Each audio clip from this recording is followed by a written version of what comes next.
Hi, Mr. Richmond here with your financial algebra, section 9.4 lecture video. In section 9.4, we're going to be concluding our study of unit 9 with life insurance. So let's get right into it. So what is life insurance? Well, life insurance is basically coverage for if you lose your life or if you die. So kind of a morbid way to end our studying the course, but it is what it is. All life comes to an end, and all courses come to an end. So it's kind of fitting that that's how our course ends. So when someone dies, if they have people in their life that they need to take care of or that they want to be taken care of, then life insurance becomes an important option to consider. So how does life insurance work? Well, basically you get a policy. It has some set amount of time it covers, 5 years, 10 years, 20 years. And if you pass away through natural causes, let's say, during that time period, then you would be awarded some amount of money. Now, you're obviously dead at that point, so you name some beneficiaries that that money would go to, and then that money can be used by them to take care of your funeral expenses and any costs that accrue from that, or just to be taken care of those people or give them some financial stability after you pass. And so when I say natural causes, I mean, you die from a disease, you die of natural causes, you die in an accident.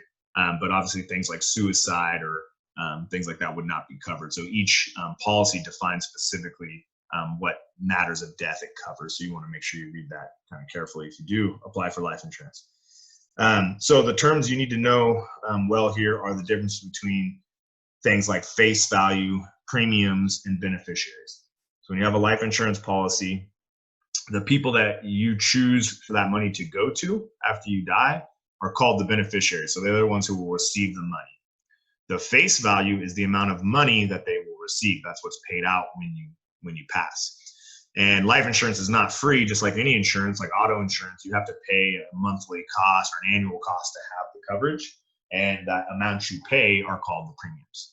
So you pay premiums to have a certain face value paid out to the beneficiaries. So what determines how much you pay for life insurance? Well, your riskiness of dying. And so insurance agents will use mortality tables, which list the death rates for a particular person's age group to determine what you have to pay in those premiums for the life insurance. And they actually collect a lot of data on how people die, when people die, how different ethnicities die and when, et cetera. And they use that to determine what they need to charge you. So it's really just a big probability problem that insurance agents do to try to set it up so that they win out in those situations. So they're not paying they're not paying out the face value. Typically, people live throughout the time frame of that, or at least they're collecting an amount of money during those premiums to cover their losses. And we'll go into that in detail with the math later here. And so there's some main types of life insurance, and it's not that big of a deal, I think, at this point in your life to know them real well, the difference, but just generally what they are. So term life insurance basically provides protection for the policyholder for a set time interval. If I buy a 5-year term life insurance and I die during that period, I'm going to receive the face value as long as I die within those 5 years. If I don't, then I paid all those premiums and I have no more coverage now, and the insurance company kind of won that situation and made some money off me. And you can get term life insurance for all kinds of different time intervals. Level term life insurance means it just pays the same amount regardless of when you die. You die year 1, you receive the same amount of money as if you died in year 5. But you can set it up so that you get decreasing amounts of money as time goes on, or increasing amounts of money as time goes on. So an example of why you might want to get like a decreasing term life insurance. Well, one, if it's decreasing, it's going to be cheaper because they're paying you out less, so it does take the cost down. But you might want that. Let's say, like for me, I have a daughter who's almost 4, and I want her to be financially taken care of. But if I pass away, she will not, right? She might not have any money for schooling and general needs, etc. And so I might want to get a decreasing term life insurance where it covers a lot of money for her if I die now, because I got to have that money to take care of her for the next 14 years. But have it go down so that each year it goes down some, so that 6 years in, she's now 10. I only need enough money to cover her for 8 years, 7 years, 6 years, etc. So you have it decrease that as time passes. Permanent term life insurance covers you for your whole lifetime. which is kind of tricky, but you tend to pay a lot more for that. So kind of want to know what you're doing if you're going to get that. Whole life insurance combines life insurance with an investment feature. So basically, when you put money into whole life insurance, the money's used to pay your premiums, but it would be terrible, like, right, if you paid your 6 months premium and then you don't get the check-in for the next 6 months in time and you die before that happens, well, now you've made all these premium payments and you're not covered because you didn't get your payment in time. So a lot of life insurance policies will offer a feature that you could like throw money in there ahead of time, so that if you miss a payment, they'll just take it out of that account and cover you, so that you never have any like lapse in your coverage, so you're always covered. And what some will do is that money that's sitting in there, let's say you put $3 grand into that account that's just kind of waiting to pay your payments, it'll be being invested in some way. And so it's just a way to get a little more bang for your buck. And so we call that amount that's in the investment portion of your whole life insurance the cash value. So that's the amount of cash you have that can be used to pay your premiums, and it's also the amount that's being invested. And then universal life insurance is real similar to whole life insurance, except the death benefit can be changed. A lot of times when you get whole life insurance, you can't change the death benefit and who receives it and how much. But if you get universal, you can.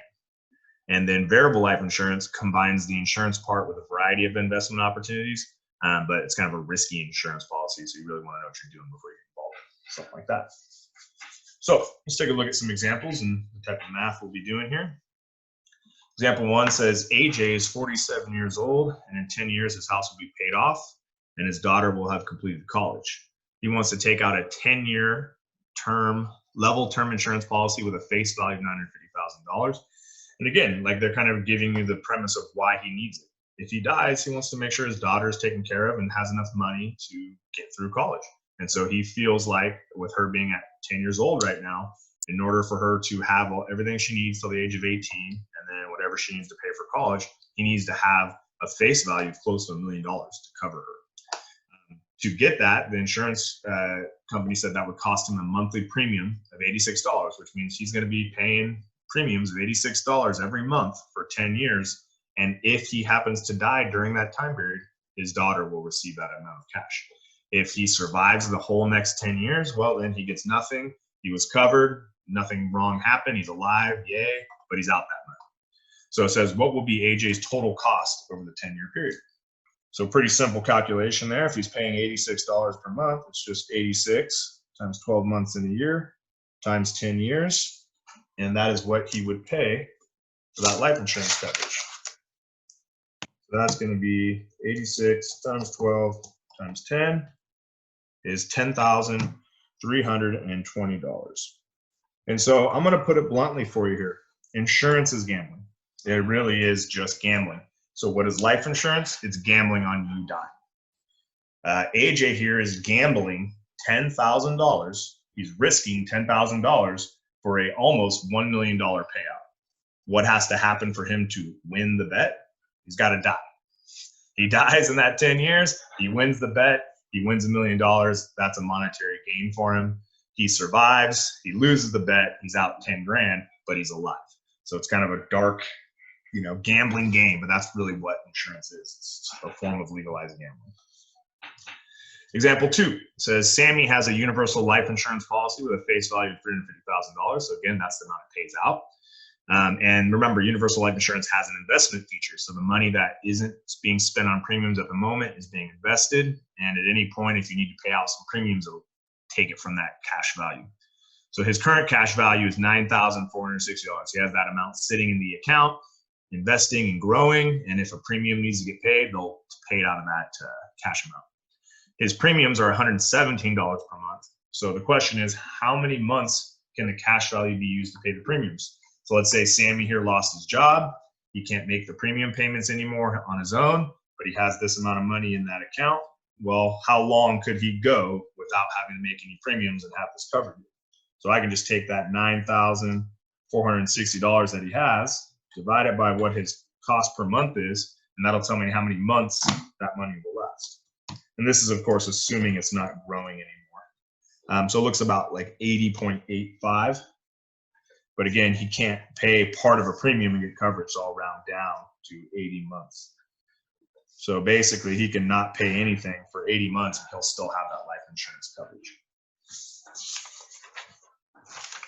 All right, example 3. So now we're going to go on the other side of this. We're kind of on the consumer side before. Now we're going to take a look at, like, if you worked in this business in life insurance and you were either in charge of selling it or creating policies for people, this is the math involved that they need to do to ensure that the company makes money. So it says, Paul's an insurance agent. Brock, a 48-year-old man, inquires about a life insurance policy. How can Paul assess the risk his company is taking on when they offer a life insurance policy to Brock? So it's kind of a general question. I'm not really going to be calculating too much here, but what Paul would do is Brock walks in and wants to buy a policy, depending on the term. Let's say he's like, oh, I'm going to buy a 5-year term life insurance policy. Brock wants to be covered till he's 53. What Paul's going to do is go to his mortality table and look at the probability of him dying for the next few years. So let's actually say it's a 3-year term life insurance policy. Well, the probability that Brock dies between the age of 48 and 49 is 0.0048%. So not real likely. And then the chance of him dying from year 48 to 49 is 0.005%. So it's actually gone up a little bit because he's gotten a little older, he's a little more likely to die, but still pretty low odds. And then from 49 to 50, it's 0.0056%. Again, you notice as he's getting older, that death probability tends to go up. And so he can use these probabilities to figure out the chances he'd have to pay out that face value, and then compare it to the amount they're making off the premiums to calculate, their risk. And that's basically what we're going to show you how to do in a moment. Okay. So that's really, I'm not going to really answer anything else about that. A lot of times they also do show life expectancy. So it's kind of showing you here for his particular demographic, at 48 years old, they're still expecting to have another life expectancy of 30 years. So they tend to live till 78, looks like the average. Doesn't mean that's what will happen to Brock, but at least gives them premise for calculating. Example 4 says the Umbrella State Insurance Company sells a 5-year term insurance policy with a face value of $200,000 to a 44-year-old man for an annual premium of $748. What is the profit the company receives from selling this policy for each age of death? So this is going to give you an idea of how insurance works and how they kind of rig it so that they win, so that they're always making money in the long term. Okay, and it's the same thing they do in Vegas, right? You're playing a game of cards in Vegas, you're playing slots. They basically just set it up so that the percentage, the chance times that they win and the amount they win is going to be greater than the times they lose or the amounts they lose. And it's all based off probability. So if you set the probability in your favor, you're kind of guaranteed to be a profitable business. So what I need to do is kind of do something called expected value. Quick example. If I'm playing a game and it costs me $5 to play it, and 60% of the time I'm going to win, and let's say if I win $3 or whatever it might be, right? Well, then 3 times 60% means, I would expect that each time someone plays that game, on average, I win $1.08, right? But then I can also compare that to what I lose to get kind of a big picture. So here's what we're going to do. Okay, it'll be easier to show you how to do these last examples for 4 from the book because there's a lot of calculation involved on these tables. So let me just show.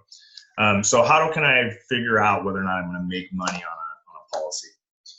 So if I take a look here, let me go to the bottom. What can happen, right? So let's say that a policy has a $648 premium and it pays out $150 grand. I basically paid the $648 at the beginning of that first year. And if I died in that first year, the insurance company would have to pay me the full $150 grand. So this would be their loss in that one particular situation. They would lose $149,350. Okay. If the person survived for 2 years, well, then I would receive 2 of those payments, but still pay out the $150 grand and lose that. 3 years, 3 payments, still died, pay out the $150 grand, lose that. 4 years of payments, etc. So if they died all in those 5 years, I'm losing a lot of money. But if they make it past those first 5 years, then I receive the $3,240 and don't have to pay them anything and have a profitable amount.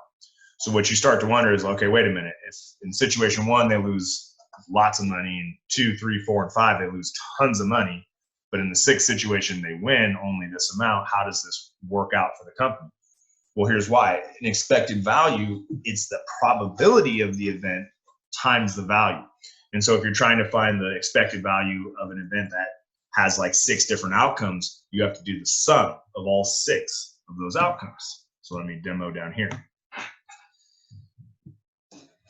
If this is what I would lose in year 1, and this is the rate of that chance of that happening, I would multiply the amount I'd lose in that year 1 times the chance, plus the amount I'd lose in year 2 times the chance, plus the amount I'd lose in year 3 times the chance, plus 4 times the chance, plus 5 times the chance. And then the sixth situation is he's now survived.